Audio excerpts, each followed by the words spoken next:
My son Hollis was born on a Sunday morning around 9. He died on a Tuesday morning around 3.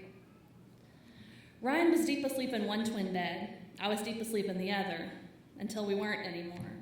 The ringing sat me straight upright. My stomach was churning, my forehead was sweating, my heart was racing, and my hands were shaking.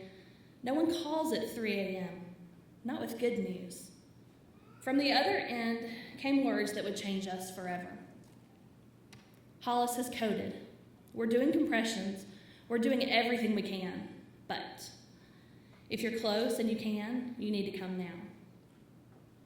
People say they lose time in trauma and in tragedy. Days feel like nights, minutes feel like hours. They don't remember how they got from one place to the next. But it didn't happen like that for me. Every moment was slow. Every motion was slow, so drawn out.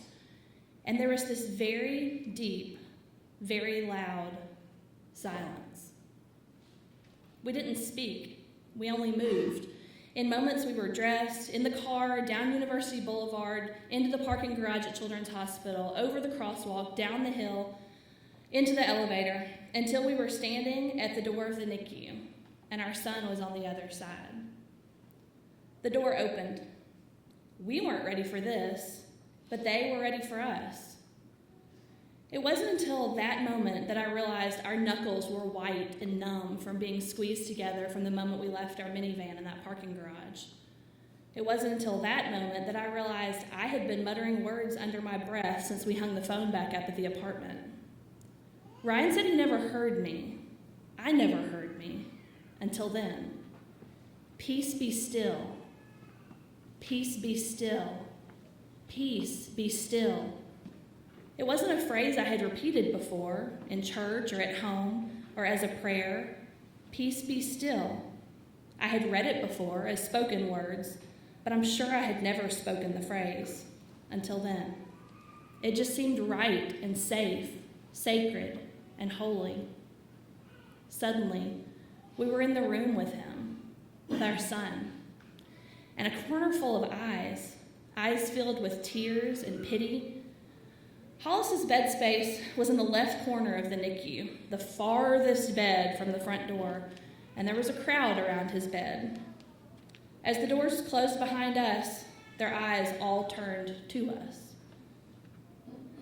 My husband Ryan is a hospital chaplain. His eyes have seen and known far more tragedy than mine. Days later, he told me he knew Hollis was alive as soon as we walked in, but not a moment before then.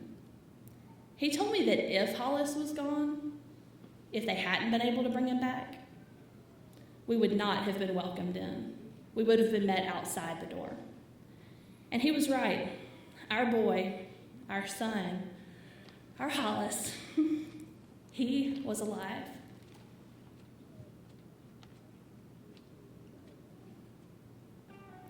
I remember passing nurses and doctors on the way to his bed, a few attending to some babies, and the many attending to ours.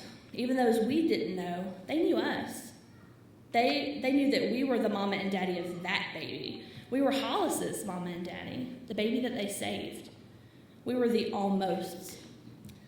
Do you know what's worse than being an almost? Being a did, as in he almost died, not he did die. It wasn't until I got to his bedside, saw his little pink face, saw the rise and fall of his chest, saw the blips on the monitor, and heard the nurse's words, "We got him back." It wasn't until then that I believed. That was over 5 years ago.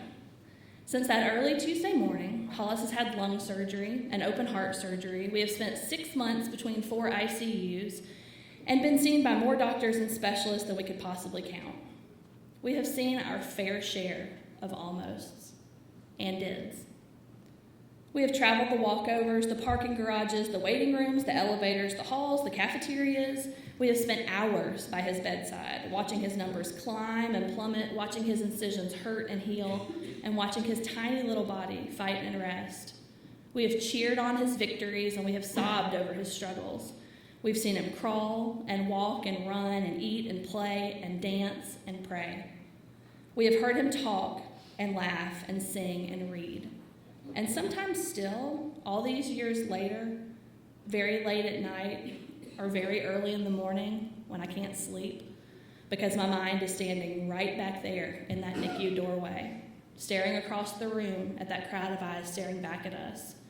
And I find myself muttering those words once again. Peace be still. Peace be still. Peace be still.